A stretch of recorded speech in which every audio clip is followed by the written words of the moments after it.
빅데이터를 통해서 서울의 다양한 생활 정보를 풀어가는 시간입니다. 빅데이터로 보는 서울. 서울의 오랜 고민 중에 하나가 바로 자치구별 격차일 겁니다. 이 격차가 사실은 점점 더 심화되고 있거든요. 그래서 서울의 균형 발전이 끊임없이 화두가 되고 있는데 실태는 어떤지 또 해법은 없는지 한국인사이트 연구소 김덕진 부소장과 함께 짚어보겠습니다. 어서 오십시오. 네, 안녕하세요. 예. 야, 이 서울의 자치구별 이런 격차 오늘 굉장히 만만치 않은 그런 문제를 갖고 나오셨는데 네, 그렇습니다. 일단 자치구와 생활권 등이 어떻게 구분되는지 좀 한번 나눠봤으면 좋겠어요. 네, 일단은 이제 서울시가요, 보면은 5대 생활권이라고 이제 나눠지고요. 거기에 9개의 중생활권으로 보통 나눠지게 됩니다. 이 보시는 것처럼 이 중생활권에 대해서 조금 알고 있으면 아무래도 우리가 익숙하게 좀 쉽게 이해할 수 있을 것 같은데요. 먼저 5대 생활권 중에 3가지, 도심권, 동부권, 서부권을 먼저 보면요.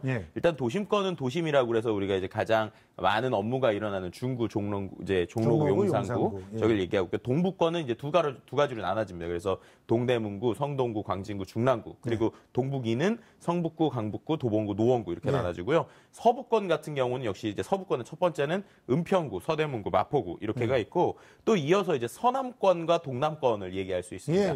서남권은 이제 서남 1, 2, 3 그리고 동남권은 이제 우리가 소위 강남이라고 얘기하는 이제 서초구 강남구권, 그다음에 송파구 강동구 이렇게 해서 총 5대 생활권에 이제 9개의 중생활권으로 나눠져 있다라고 일단은 이해를 하고 그다음에 관련된 내용을 한번 살펴보면 좋을 것 같습니다. 근데 언뜻 봐도 이렇게 나눠 놓으신 게 생활권별로 좀 차이가 있어서 나누는 것 같아요. 참 이게 아이러니한데요. 이게 어떻게 보면 그 지역이나 구가 모여 있는 곳끼리 이상하게 그렇게 계속 차이가 나는 부분이 분명히 존재하는 것 같습니다. 그들끼리는 동질감이 있고 또 그 옆하고는 차이가 좀 나고. 네, 그러니까요. 한번 짚어보시죠. 네, 일단은 이제 이 서울 9대 생활권별 주거 환경 격차를 소위 말하는 레이더 스크린을 통해 가지고 하나씩 일단 봐볼게요. 일단 첫 번째는 이제 주거 환경입니다.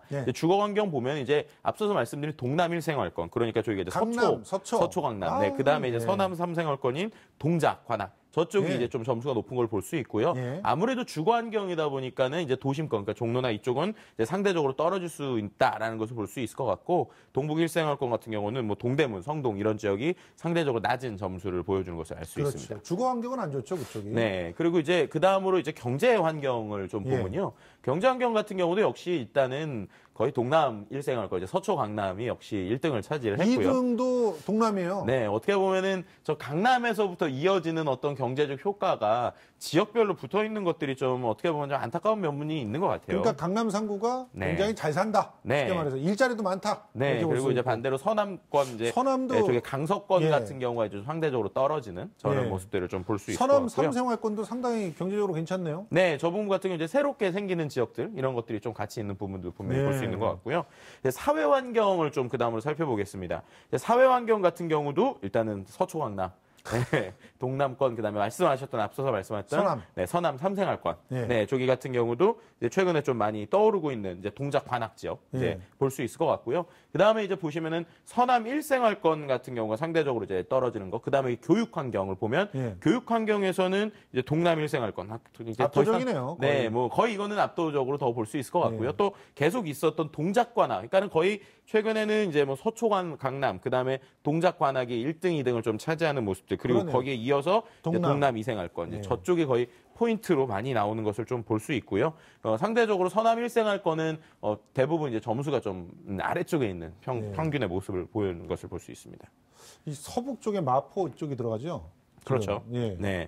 그러니까 이걸 보면은 교육 환경에서도 확실히 지금 현재 뭐 집값 올라가는 데들이 망라가 돼 있다. 그러니까요. 이게 소위 이제 뭐 교육 수준과 집값을 직접적으로 연결하기는 좀 그렇지만 어쨌든 분명히 어느 정도 상관관계에 있는 것 같고요. 이런 부분들이 좀 확실히 지역별 차이가 있다라는 것을 우리가 눈으로 볼 수 있는 것 같습니다. 이게 주거 격차부터 한번 살펴보자고요. 단순히 집값뿐만 아니라 다른 요소들이 같이 버무러져 있는 것 같아요. 네, 뭐 일단은 우리가 뭐 최근에 뉴스를 통해서 이런 빌라에 사는 사람들을 뭐 좀 이상하게 보는 뭐 이런 것들도 계속 이렇게 이야기가 나오는 것들이 있는데요. 일단은 그것 때문인지 주택 유형별 비율을 한번 일단 살펴보도록 하겠습니다. 보시는 것처럼 아파트 연립다세대, 단독 다가구 기타 중에서요. 이제 그 중에서 일단 비율입니다. 비율상으로 아파트가 가장 많은 곳이 노원구. 그다음에 이제 서초, 강남권, 이제 강남구, 강남권이 이제 전체적으로 강북권보다 이제 강남권과 강북권을 비교를 해보면 강남권이 평균이 44.4%고 강북권이 39.5%예요. 그러니까는 이제 4.9% 정도 일단 강남권이 좀 더 높다라고 볼 수 있을 것 같고요. 연립 다세대 주택 같은 경우에는 은평구가 가장 높습니다. 그래서 은평구가 39.2%로 가장 높고요. 강북권, 강남권은 20%대니까 좀 격차가 나는 것을 알 수 있죠. 그다음에 단독 다가구 같은 경우에는 광진구가 49.2%로 많았고요. 광진구. 네, 그다음으로 이제 중랑구가 45%, 관악구 45%대로 이제 어떻게 보면은 이제 그 다가구 주택 같은 경우도 전체적으로 봤을 때 강북권이 강남권보다 약 7% 정도 높은. 그러니까는 간단하게 설명을 하면 강남권이 아파트가 많고 강북권은 이런 빌라나 주택이 많다라고 볼 수 있을 것 같아요. 네. 근데 그 노원이 특별한데 그 노원을 또 여기서 보면은 좀 같이 볼 수 있는 부분이 있습니다. 그러면은 주택 면적이 중요하죠. 그러니까 그렇죠. 노원이 있더라도 이제 주택 면적까지가 들어가면 조금 다른 얘기로 되는 것 같은데요. 소위 말하는 우리가 말하는 중대형 아파트, 그러니까 큰 아파트들은 아무래도 강북구에, 죄송합니다. 강남구에? 이제 강남구에 죄송합니다. 강남구에 좀 모여 있는 것들. 여기에 성북구가 갑자기 들어가 있는 건 전 너무 잘 알아요. 왜 그런가요? 성북구 근처에 살았는데 네. 여기는 진짜 엄청나게 큰 집 아니면 엄청나게 작은 집. 그렇죠. 이제 결국에는 이제 우리가 소위 넘사벽이라고 얘기하는 그런 분들이 좀 모여 사시는지 몰라도. 네, 맞습니다. 자동으로 막 문 열리고 이런 거. 네, 맞습니다. 아, 저희는 처음에 조이는데 사시는 분들이 교통이 불편해서 좀 못 사시는 분들이 어렸을 때는 착각을 했었는데 차가 없으면 못 가는 데더라고요. 네. 그런 식으로 이제 주택 면적까지를 같이 놓고 보면은 아무래도 이제 크고 넓은 아파트들이 서초나 강남에 좀 모여 있다. 그리고 아파트지만 아파트별로도 좀 이렇게 차이가 있다라는 것을 볼 수 있을 것 같고요. 네, 이런 내용을 같이 볼 수 있습니다. 그리고 경제 환경으로 보자고요. 그 기본이 되는 소득 수준 차가 자치구별로는 그 차이가 있다 들었어요. 일단은 이게 2016년 거예요. 그러니까 지금은 조금 더 격차가 날 수도 있지만 개인적으로 좀 안 났으면 좋겠던 마음이 있긴 한데 보시면 일단 이게 가구별 월소득입니다.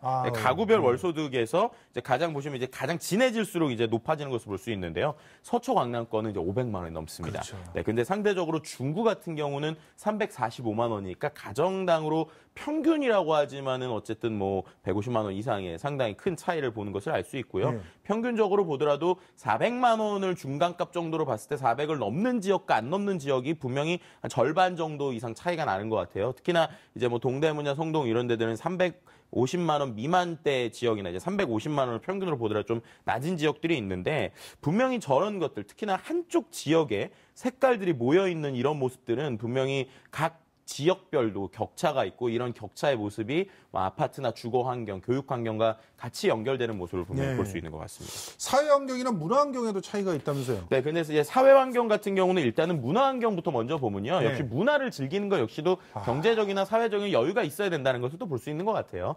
아무래도 이제 강남, 동장, 관악 이쪽에서 이제 환경에 대한 만족도가 높고요. 그리고 강서나 노원 같은 경우는 이제 상대적으로 문화 환경에 대한 만족도는 떨어지는데요. 금천은 극장도 별로 없어요.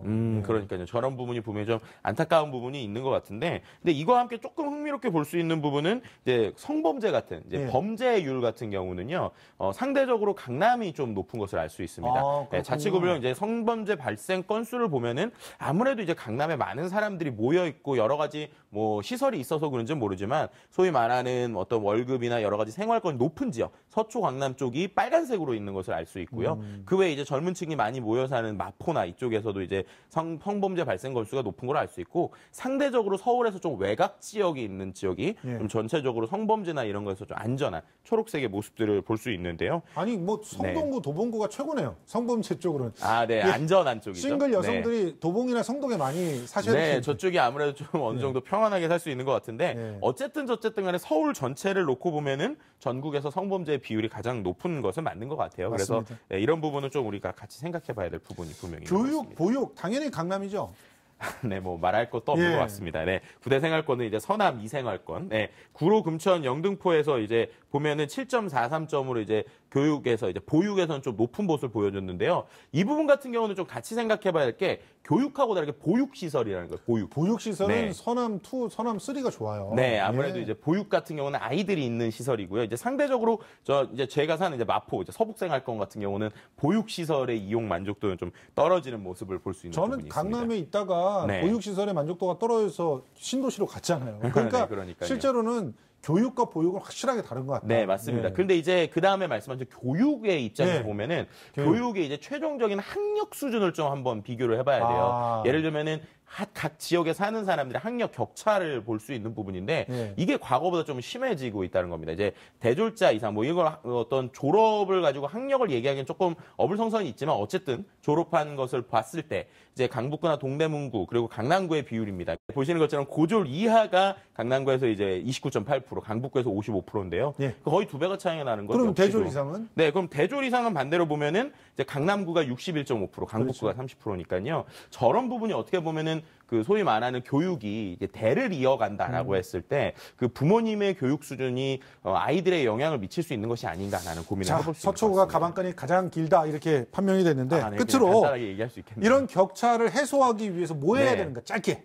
짧게 참 이게 쉽지가 않은 부분은 분명히 있는 것 같습니다. 그럼에도 불구하고 결국에는 각자의 행복에 따라서 좀 지역을 옮겨가는 게 중요한 것 같은데요. 여기서 하나 의미 있는 것은 그럼에도 불구하고 행복 지수의 높은 것은 강남이 1등이 아니다라는 것은 분명히 울림이 있는 것 같고요. 각자의 위치에서 자기가 행복을 누리는 것들이 단순히 지역의 어떤 상태랑은 또 다르다라는 좀 어느 정도 희망적인 요소를 발견할 수 있는 부분은 분명히 있는 것 같습니다. 알겠습니다. 오늘도 김덕진 부소장과 함께했습니다. 고맙습니다. 감사합니다.